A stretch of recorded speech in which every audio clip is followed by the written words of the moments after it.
I'm asking you to be okay not spending money that I don't have. And I'm asking you to take a deep breath, shake off the loss, get back in a room with your guys, and figure out how to find replacements for the guys we lost with the money that we do have. I'm not leaving here. I can't leave here with that. What else can I help you with?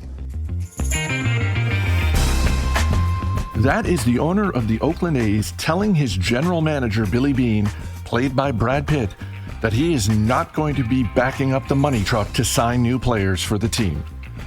Welcome to Money Unplugged. I'm Chris Hill. Thanks for being here. Moneyball comes into my conversation today with John Wordock. He has spent decades at the center of financial news. He has reported for Bloomberg, the Wall Street Journal, Dow Jones, organizations that collectively shape how the world understands money. And John is one of the few people I know who started podcasting before I did. I started in early 2009. Meanwhile, John was at CBS MarketWatch at the time. He and his team had already launched their financial podcast network. And we had a great conversation. We talked about how his professional career affected his personal approach to money. But before any of that, before he ever stepped into a broadcast booth, he was a teenager in Maine with a business idea and a bottle of bleach. I'll let him tell the story because it is definitely one of the most memorable childhood jobs you're ever going to hear about. So let's get into it with John Wordock. Do you have an early memory of money? I do, and we didn't have any. My parents were blue collar. My dad was a carpenter and a home builder. My mom owned a beauty salon. We moved to Maine. They decided to leave New Jersey and go to Maine in the mid-1970s when gas prices were high, when the economy was having problems, and they thought, let's buy a house in Maine. They bought a house that was built during the 1700s. It had no kitchen. It had no shower. And it had no insulation except for horsehair in the plaster. And my dad saw this as a challenge. And he fixed up the house really, really well. He had to put insulation in. He built an extension on the house that actually, we had a kitchen. Wow, a stove. What a concept. It worked out well, but boy, it was rough there during the 70s. My parents did their best to give us, my sister and I, the most we could get, but we didn't have a lot of clothes. We seldom went on vacation, if we went on vacation. And my mom did her best to make food and to stretch it as far as it would go. And some of my fondest memories of my mom are making beef stew. She used to get cubes of beef and carrots and potatoes and onions. And my sister and I, we were basically latchkey kids because my parents weren't around because they were working all the time. So I was responsible for taking care of my sister. And that beef stew was wonderful. And this is before the age of microwaves. So I would have to heat up the beef stew in a pot, and that was our dinner. Your parents are both, in their own way, entrepreneurs. Are you and your sister encouraged to get jobs at an early age? Like, what was the first job you had when you were a kid? My first job was delivering the Grit newspaper. I don't know if people remember I remember that. Grit. Yes, and I lived in a small village called Sheepscott with one T at the end, which was part of Newcastle, Damariscotta, Midcoast, Maine, Lincoln County, Maine. And I had 8 to 10 customers, didn't make too much money, and I would have to get on my bike and go everywhere. And there was one time when I was out on my bike delivering to one of the customers that a logging truck came by and came dangerously close to hitting me and knocking me off the road. And I thought, it's not worth it. So I gave up my paper route. And a few years later, my parents would end up getting divorced. And I really, I had to figure out, how do I make some money here? And my mom remarried, and the person she remarried said, find a need and fill it. And I'm like, that's genius. So I started my own company cleaning graveyards. And I would work with churches and work with families to go to a gravesite, clean up the tombstone, trim the grass. I would use a lot of bleach and rubber gloves and some sort of device, usually some sort of something to scrub tool. it with? Yes. And then the church would pay me, or I would invoice a family. And I made hundreds and hundreds and hundreds of dollars doing this. There are a lot of dead people out there. And there are a lot of graveyards in Maine that date back centuries that need love and care. And so I took advantage of this. And that was my summer job for a few summers in a row. And I had to market myself. I had to learn how to invoice. And I'm like 15, 16 years old. And truly fun. I truly got the bug. The other thing I can tell you about one. Wait a minute. You got the bug. When you say you got the bug, you mean you got the bug for business, or you got the bug for graveyards? Oh, okay. I thought this was about to take a very weird turn. No. I got the business bug very early. And the other thing is, at my mom's beauty salon, she had some retirees who were pretty well-to-do, and she subscribed to the Wall Street Journal and had it in her beauty salon there in Damascus, Maine.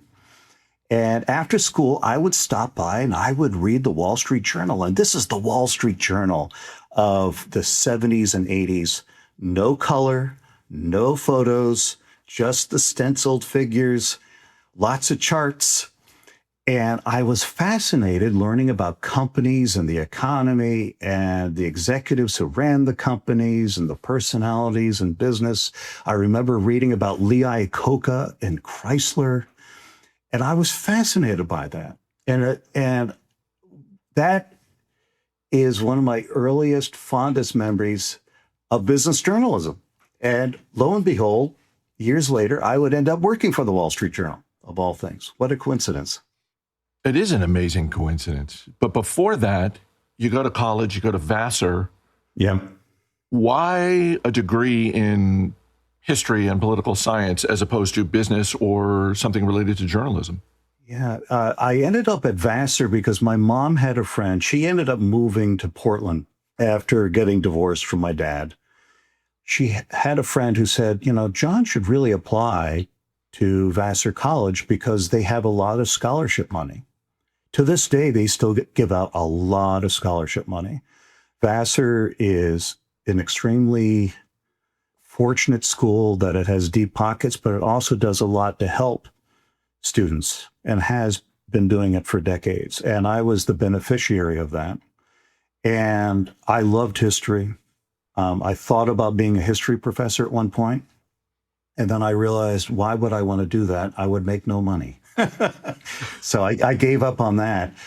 I was also very much involved in broadcasting and journalism. In high school, I worked in radio in Portland, Maine. I had a friend whose dad owned some radio stations and said, hey, John, drop by, we'll train you. And I used to work at a sports station there. And I started in high school. I had a halftime show on the local sports station. And my friends would listen to me. And then on Monday morning, they would critique my performance. So Nice. Yeah. Oh, yeah. Thanks, Ethan. I appreciate your thoughts on my performance on Saturday during the halftime show. Nice. Thank you. So I started in journalism really early, started in broadcasting in high school. And by the time I got to Vassar, I knew that I wanted to write. I knew that I loved history. I knew I loved covering politics. And when I was at Vassar, I worked at WKIP, a radio station in Poughkeepsie, New York. It's now owned by iHeart. News talk station, pretty influential, went back decades to the days of FDR living in Hyde Park. It was that kind of station. And I covered a lot of politicians. For 3 of the 4 years at Vassar, I actually worked at a radio station making money because I needed money. So I would go out and cover the governor if he came to town. I would cover Senator D'Amato, cover the local congressman, cover the local county legislature. So it was a natural for me to study history and politics while also covering politics. So it gelled nicely. So you graduate from Vassar and decide, all right, I'm going the journalism route. I'm not doing history. Well, the funny thing is the economy has a way of dictating what you end up doing. And I graduated during the nasty recession of the early 90s that eventually knocked the first George Bush out of office and brought us Bill Clinton. And I could not get a job in journalism. And I went back to Maine, and I actually worked for LL Bean as a telemarketer. I had that job for maybe 6 months or so. And then I ended up getting some radio work at another station in Portland. And then I decided, you know something, I'm going back to school. So I ended up applying to Columbia Journalism School, and I got in, and I moved to New York in the early 90s. And at Columbia, I was fortunate because I was there, and a guy named Mike Bloomberg, who made gazillions of dollars on Wall Street with this computer program that would help traders, started a news organization. And he bought a radio station, and he started staffing it. And when I was at Columbia, I started working at Bloomberg. So that's how I really started in broadcasting at the major league level, was in New York City. Mike eventually signed off on having me move down to Washington to set up the Washington Broadcast Bureau for Bloomberg. And his last words of advice, and he's notorious for this, don't it up, Wordock. If I'm moving you down there, don't it up. When Becky Quick was on the show last year, one of the things that she and I talked about was the fact that as an employee of CNBC, there are restrictions on her financial life in terms of what she is allowed to invest in. Thinking about your career, working at places like Bloomberg, the Wall Street Journal, MarketWatch, did you have restrictions on your financial life as well? Yes. In fact, I had to sign every year a document when I worked at Dow Jones. And I was at Dow Jones for more than collectively for 16 years. I started at I left Bloomberg, went to the AP for a year, and then I went to a place called what was then CBS MarketWatch to work on their radio network when CBS was still heavily involved in radio. And then Dow Jones and the Wall Street Journal bought MarketWatch. And during that process, I had to sign a document each year saying that I would not day trade, I would not trade on stocks that I'm covering, things like that. And they were very serious about that. We could own stocks. It wasn't frowned on, but they were very serious about how close we were to the companies or the newsmakers we covered who influenced the companies. Did you find those restrictions to be helpful in your investing life or frustrating? In my investing life, I'm basically an IRA, 401k kind of guy. I would much rather let the professionals handle it, and that's what I've done for most of my career. And my feeling is I got all this other stuff going on over here. I'm not going to worry about what I'm investing in day to day because I'm a big picture kind of guy. I believe that you buy and hold, buy and hold, buy and hold. And even dips are considered buying opportunities. So let the long term work on your behalf, compounding year after year, decade after decade. Because I'm curious, you spent decades reporting on the markets and personal finance, and I'm curious, like, what did that proximity to money news do to your own relationship with money? Because for some people, they end up as better investors, and for other people, it's paralyzing. Yeah, it's funny you ask that question because once upon a time, I interviewed Jack Bogle, who is the god when it comes to low cost buy and hold investing, right? Index and fund investing. And I could have saddled up to him and picked his brain and done other things, but I was more interested in getting my story out. So I really did not focus too heavily on what my investment outlook was. I would normally just follow the guidance provided by my 401k company or by my IRA company, and I have both and have had for decades.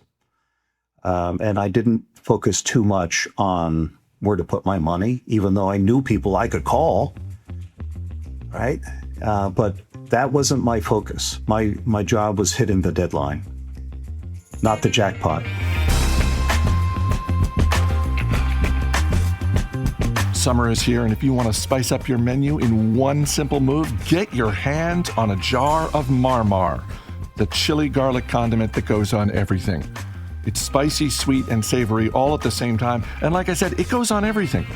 However you like your eggs in the morning, whatever sandwich you're making at lunch, whatever you're having for dinner, once you try it, you will not want to be without it. Marmar comes in original, hot, and they just added a gluten-free version. Go to ilovemarmar.com, use the promo code MONEY, and get 10% off. And I'll let you in on a little secret. Since I have used it in all 3 meals during the day, I'm working on a recipe for the one type of food I haven't tried it on yet. Dessert. Yeah, that's right. Don't tell anyone in my house, but this weekend, I'm going to do some experimenting. I'll let you know how it goes. Make your taste buds happier, people. Go to ilovemarmar.com, use the promo code MONEY, and get 10% off. All right, let's get back to John.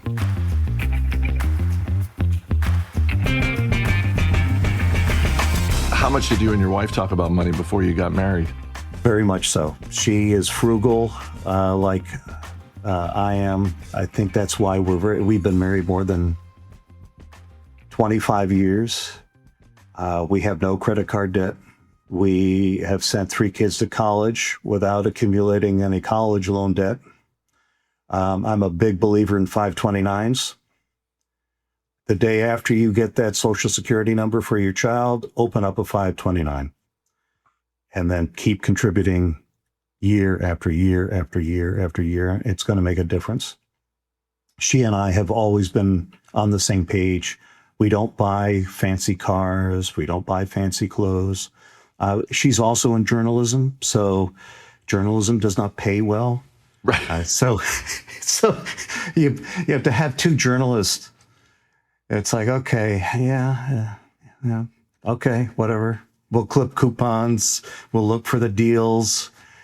Oh, so-and-so needs a new pair of shoes. Okay, we'll look for a deal. Right? That's basically been our life for a quarter century. Let's go to the speed round. What is a thing you have bought that makes you happy? I buy a lot of books. I spend a lot of time looking at screens, laptop, desktop, mobile phone. So when I can buy a book and get non-screen time, all right. The most recent book I'm reading right now is called Imus, Mike and the Mad Dog, and Doris from Rego Park. And it's all about the birth of WFAN radio, which really set the standard for sports talk radio, really developed that genre in radio back years ago. And I'm fascinated by seeing the challenges they had with the personalities and with the finances. It's a wonderful book. So that's how I spend my time, reading a lot. And it takes me somewhere else, and it takes me away from the news. And that's probably the number one favorite purchase, I would say, is buying a book. It makes me happy. Have you ever made a purchase that you regret in your adult life, and sometimes you find yourself thinking about it? Yes. I bought a car, a Volvo 4-door sedan for driving my kids around in. The car proved to be too small, and it was not a lemon per se, but it was really close. And here's, Chris, you'll appreciate this. This is 15 years ago when podcasts were still, what's a podcast? I used to listen to podcasts in cars. And 15 years ago, WTF with Mark Maron was out there, and he was doing these funny podcasts. And I had the Stitcher app on my phone, and I would listen to this in the car, or try to. That Volvo had crappy Bluetooth. I could never figure out the Bluetooth. So every time I got in the car, it's like, I hate this car. I ended up going to Walgreens and buying a device that I could slip into the cassette player, and then it had a cord, and then I took the cord and you could plug it into your phone and play your podcast. I had one of those. Yes. Oh, I would love to meet the person who came up with that. But by golly, every time I got in that car, I hate this car. I hate this car. And eventually we got rid of the car, and we got a Jeep that could accommodate lacrosse gear, soccer gear, baseball gear, and so on. What is the last thing you splurged on just for yourself, not for your wife or kids or anybody else? I run and walk a lot. I try to exercise every day, and I recently got a pedicure. I was out running an errand. My feet were killing me. And I'm like, you know something? Go get a pedicure. And I got a massage and a pedicure, and it was the best $46 I have spent in a long time. And I don't spend money on myself. I really don't. I really don't. But boy, that was worth it. That was a glorious hour. That could be a little something you treat yourself maybe every 6 months. Your feet, you only get one set of feet. Treat them right. Yeah, exactly. What is one thing about money that you wish you knew earlier in life? I sometimes regret not going to business school. And I wish I had gotten more business education, more economics in my educational career. I wish I had done that earlier. What is a charitable cause that you'd like to support? I give a lot of money to Vassar in Columbia, and a lot is relative. I mean, I'm not building a new building on campus, but I do make sure that I give to the scholarship funds at both Vassar and Columbia. And I also give to the baseball teams. I love baseball, and I blew out my arm in high school as a pitcher and never got a chance to play baseball in college. And that it still sticks with me today because I really would love to get out there. And hey, I can play second base, anyone. Just put me at second. I can make that throw to first. Whether I could hit the curveball is another issue. Do you have a favorite movie or TV series that has money as a through line? Yes, absolutely. Moneyball with Brad Pitt. He is playing Billy Beane, the general manager of the Oakland A's, then the Oakland A's. Came out about 15 years ago. One of the best lines ever. There are the rich teams. There are the poor teams.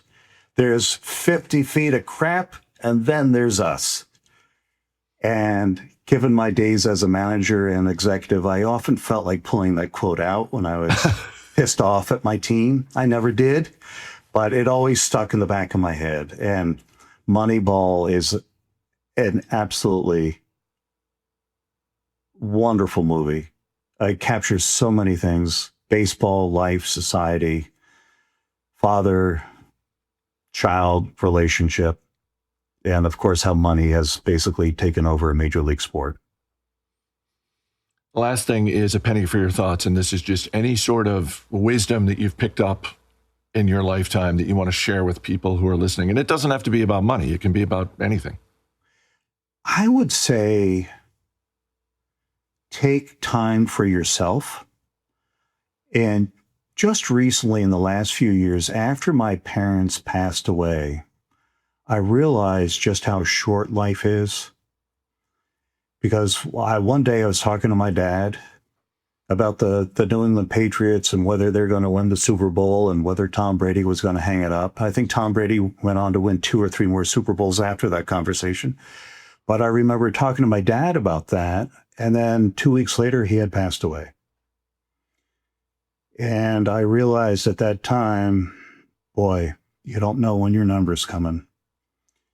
And since then, I've really made an effort to take an hour or 2 each day for myself, and that's why I go for walks. That's why I try to exercise. That's why I try to read books. Try to steal away 1 or 2 hours a day just for yourself. There you go.